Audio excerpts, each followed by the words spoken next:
13th is a documentary by director Ava DuVernay which actually went straight to Netflix. It's a 100-minute long documentary that explores prejudice, mass incarceration within the United States, and it primarily focuses on the racism and unfair treatment of African Americans over the decades, covering slavery, unfair murder trials, drug abuse, and much more. Yes, that's correct. The film was actually produced and filmed completely in secret before opening the 2016 New York Film Festival, the first ever documentary to do so, by the way, and it was released on Netflix on October the 7th that same year and was welcomed with open arms by the masses. Peter Travers gave it a full 4 stars and even called it the best film of 2016, which, you know, it isn't. But it was also nominated for a Best Documentary Academy Award, though it sadly walked away empty-handed, but it did pick up many other awards from various other places, such as a Best Documentary British Academy Film Award, and 3 Critics' Choice Awards for Best Documentary, Best Director, and Best Political Documentary.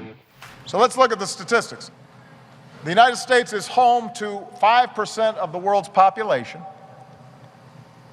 but 25% of the world's prisoners. Think about that. You know, this number didn't actually seem right to me, but I tried looking it up and I can't find anything to refute it, so wow. That's actually quite scary. Birth of a Nation was just a profoundly important cultural event.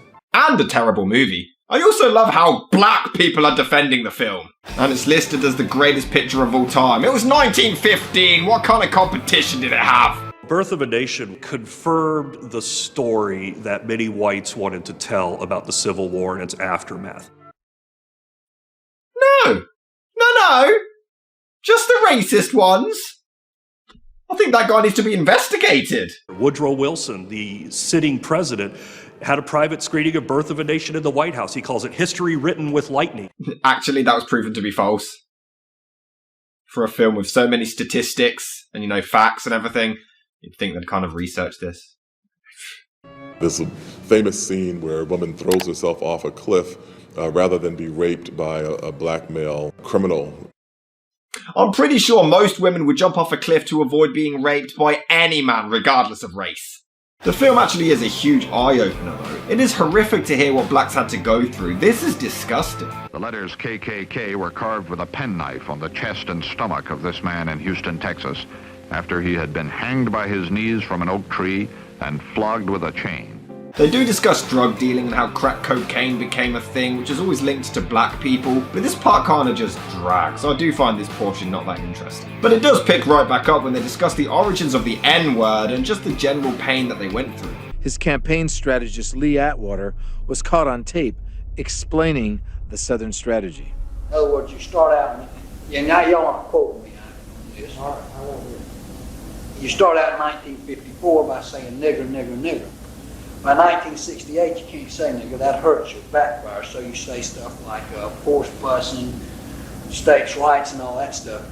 And you're getting so abstract now, you're talking about cutting taxes, and all of these things you're talking about are totally economic things, and the byproduct of them is blacks get hurt worse than white. This documentary is a very powerful piece of film, I will give it that much. They are not just gangs of kids anymore. They are often the kinds of kids that are called super predators. No conscience, no empathy. A group of kids who are growing up essentially fatherless, godless, and jobless. Yeah, if you don't have God, you're going to go out there and stab someone. Why was that even worth bringing up? But they show the news portraying blacks as criminals more often than they actually are, and hey, we see 2-year-old Donald Trump, who was even racist back then! Willie. I think my favourite part of this film is that it kind of actually has a plot. Usually documentaries are just interviews and then some slideshows. But this one actually shows the numbers of US prisoners over the years, and as the film progresses, it just keeps rising at an insanely alarming rate. It really is quite scary when you look at the increase. Sharonda has spent the last 16 years in prison, and she'll die there because she was sentenced to life without parole. Her only crime? Transporting cocaine. And when I say only crime, I mean only crime. She had no other arrests. None. She got a life sentence for smuggling cocaine. But this speech is awesome. Again, they go over the struggles of black people, and it's so strong and effective. I remember my father having to have guns at his disposal at all times because of the fact that at any moment we might expect to be attacked. I mean, that's why when someone asks me about violence, I just find it incredible. Because what it means is that the person who's asking that question has absolutely no idea what black people have gone through, what black people have experienced in this country since the time the first black person was kidnapped from the shores of Africa.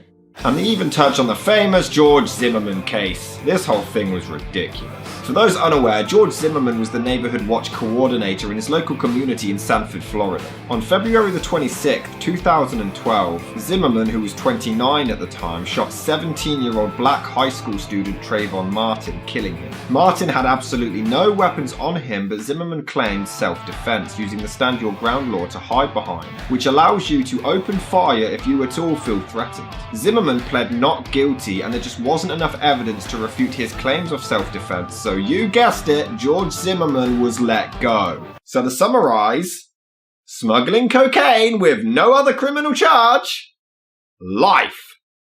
Murder a black guy for no reason, no big deal.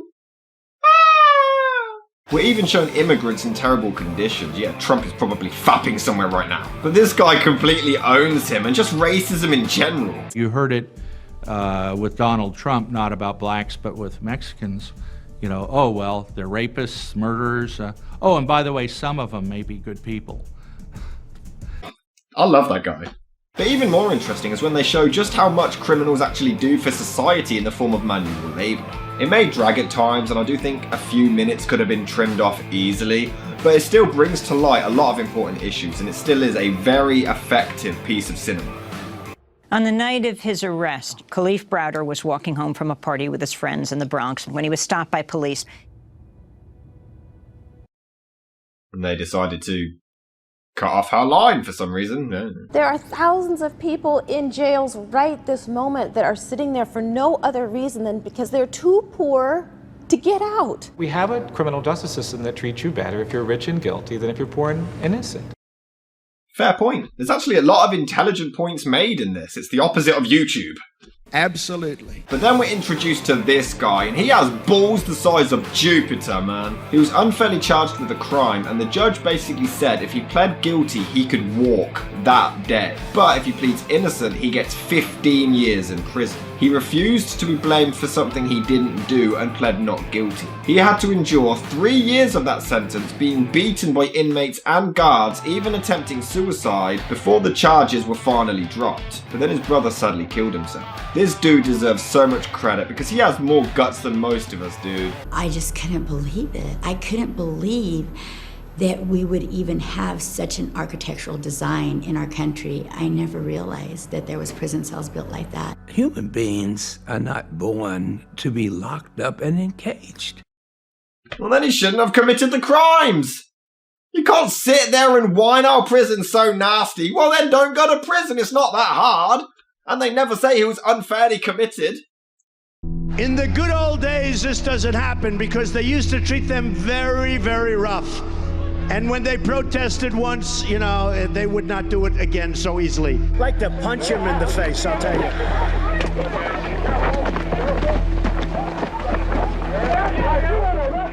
I love the old days. You know what they used to do to guys like that when they were in a place like this? They'd be carried out on a stretcher, folks. You know, I couldn't find out if these clips of Trump were edited out of context.